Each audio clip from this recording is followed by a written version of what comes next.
morning guys, and welcome to 100 days of making comics. This is day one of round 3. I want to welcome all my new followers.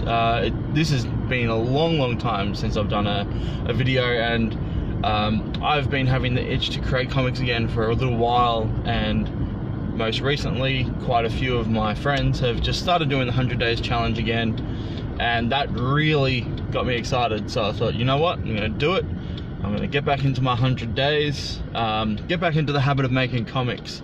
Now it has been a while since I've done one of these videos, so I want to do a bit of an update, explain why I sort of stopped doing videos, why I stopped doing comics, just what the whole last year has sort of entailed to sort of end up into the result we're in today. So as some of you know, last year, the beginning of last year was a great start to the year. We did the 100 days for doing the Anthology comic, which is currently being Kickstarted. I'll post a link to that in the description below and talk about that in a second. But once I finished my 100 days, or getting close to the end of my 100 days, I acquired a new job due to a new family. My daughter being born 6 months prior to that, my wife leaving her job to become a full-time mother. I had to take on the mantle of being the sole income to support my family. So having got a new job, which was a fantastic job that I love, life got really busy for me. It was very tough to adjust to the new life. As much as I tried, I did finish my 100 days run on that one, but not long after that, things got a bit crazy. People left my department, which left me in charge, and I had to train a whole new team, and pretty much that job just made my life extremely busy from the time I woke up to pretty much the time I went to bed for a long time, just due to the fact that we were all new people trying to do the work of people who had worked there for years. So it's quite a challenge, but we rose to it, and we're still there today, which is a good sign that we're doing the right thing. But yeah, it really took a lot out of me mentally, and it didn't leave me a lot of time to do the art that I wanted to do. I was creating art for a children's book at the same time, which was a children's book that I'd picked up just before I started my new job. And even working on that, the deadline, which was to only be about a month or two, got stretched out to about 4 to 5 months, simply due to the fact that I just didn't have the time or energy to actually work on it. And again, the same team that I was working for on the children's book wanted me to continue working on their next children's book. So pretty much juggling work and the children's book became that priority, as well as my family, of course. So family always came before my art once I'd finished work for the day. And once that was settled, then I could do a bit of artwork or play video games, because sometimes I just really wanted to play video games and just not think about anything. It was really tough. So it led towards the end of the year, and I thought, okay, I really need to get my goals in order. I really need to sort my life out a bit more, make sure I'm creating art. And from what I'm actually hearing, I've been watching a lot of the Artcasters videos lately at work, catching up on some of the episodes that people are doing for their 100 days, and it sounds like a lot of people went through a really similar year, where it started off with a big bang and everyone was looking forward to a real productive, awesome year, and then things just got flipped on their head, and now they're sort of in that position where, okay, it's a new year, I'm going to get my bum into gear and do some work, get back into the groove. And that's where I'm at the moment. So I've got quite a few projects on the go, and I want to explain that getting into the 100 days, because I think that's important to understand why I'm doing it, and why I'm limiting myself to 30 minutes a day, whereas last year when I was doing it, I had a lot more time, so I was spending 1, 2, 3 hours at a time doing my 100 days. Sort of an unfair advantage to others doing the challenge, but that's just sort of the way I was able to do it at the time. But now, as it currently stands, I have 3 main projects on the go.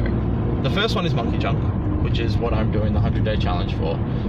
Monkey Junk was started last year at the end, in the middle of the run of the 100 Days of Making Comics, which pretty much launched, the beginning of Monkey Junk. I'd finally gotten the first script out, I was ready to go, and I was really happy with it, and people were really enjoying it, so I was really happy. And then work happened, and then I just ran out of time to do the comic. It was just, it was unfeasible to stick to the same schedule, and then I just lost all my motivation for it, couldn't do it. So last year, around August, I spoke to my very good friend Lee Piper, who I'm working on another project with, which I'll talk to you about in a second. We discussed it, and I said, I really want you to do the writing duties on Monkey Junk. He's been involved with Monkey Junk for quite a few years, just in the regards of me pretty much spitballing my ideas and storylines, and him helping coming up with some really solid ideas to put the scripts together. So we've gotten together and we have pretty much rehashed the whole first issue. Given that Monkey Junk was at such a slow start at the beginning, we figured, let's start it again, let's run fresh. We're going to change the format up a little bit of how it looks. So I've been lucky to have him on board, which means I've got someone writing my script. So unlike some people who are doing the 100 days, say like Mike or Marsh or Josh, who write all of their own stories, in this regard, I'm purely creator and artist. So I'm working on the stories and helping put together each chapter, but I won't be completely writing them. So I'm lucky in that regard. That'll save me a lot of time in doing the 100 days. It means I can really just get to the artwork, which is fun.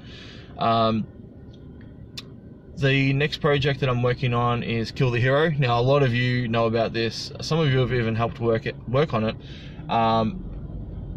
Kill the Hero did take a big hiatus last year again due to the reasons I just mentioned. And this is a game that I'm working on again with Lee Piper.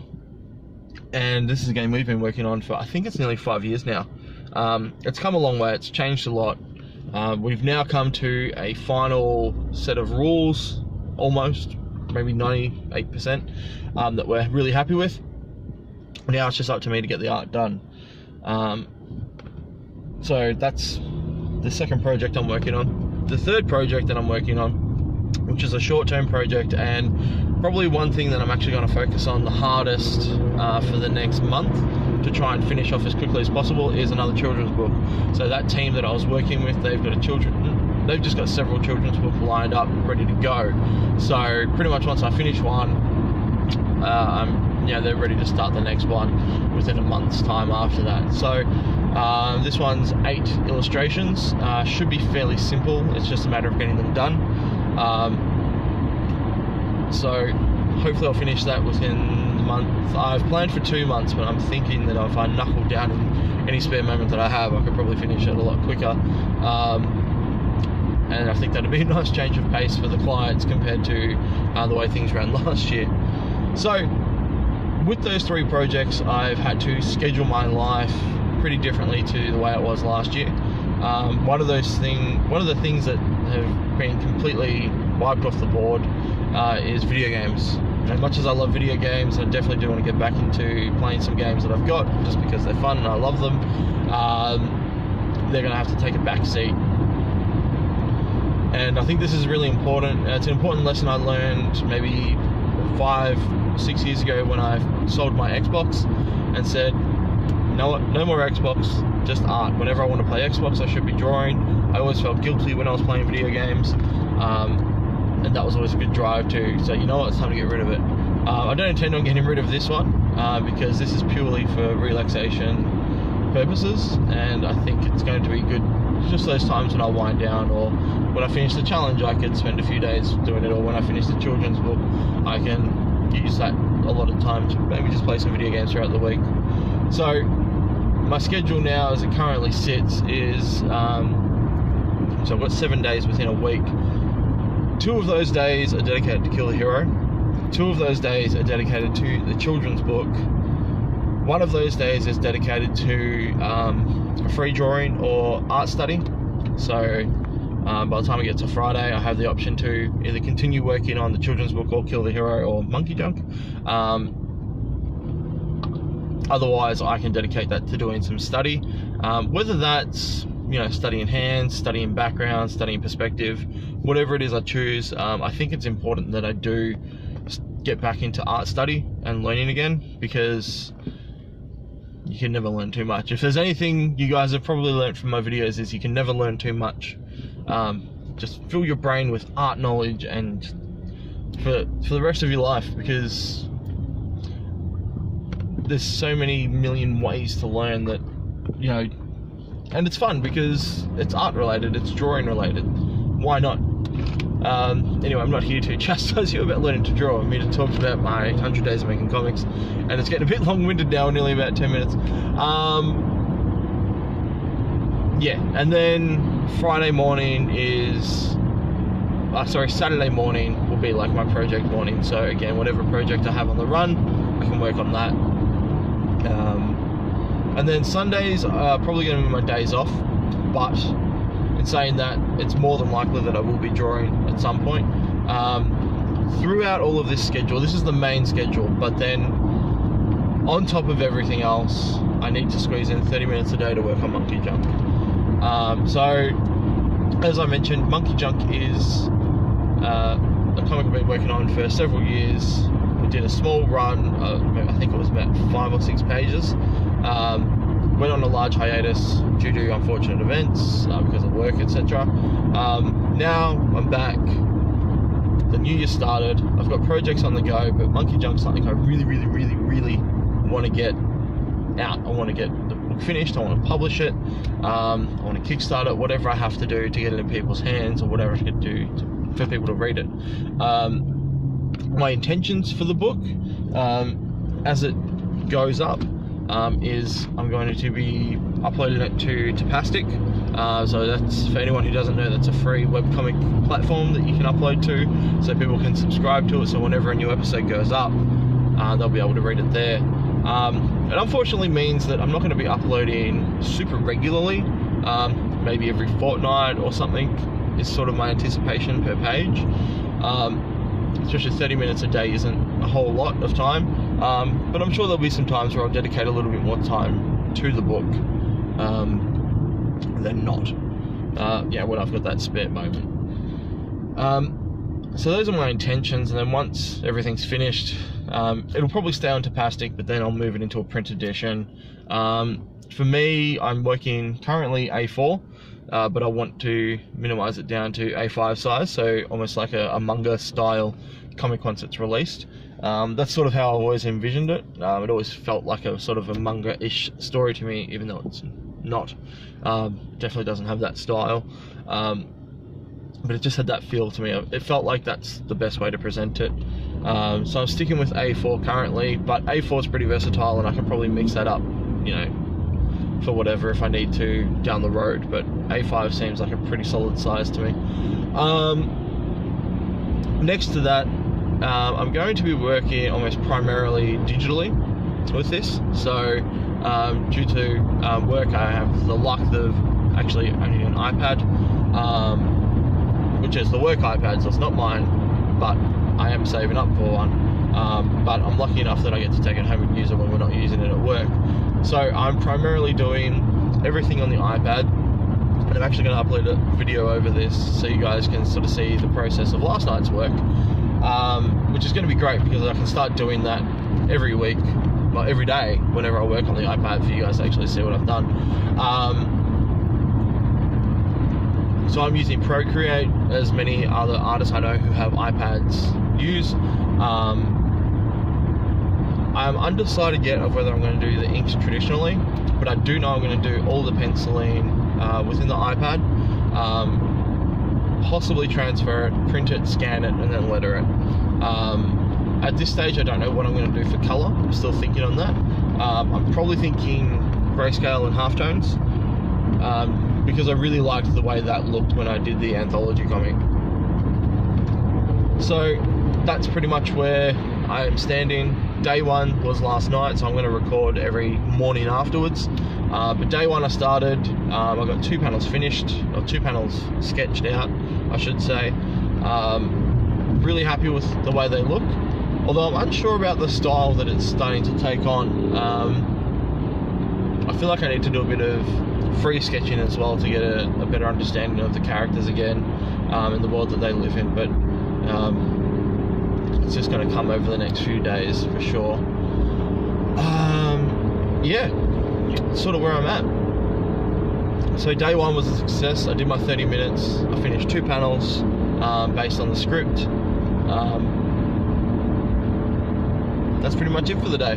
Also, before I go, I wanted to talk about the 100 Days of Making Comics anthology that I've been working on with Mike Emirates, Marshall Couture, and pretty much everyone else involved within the anthology.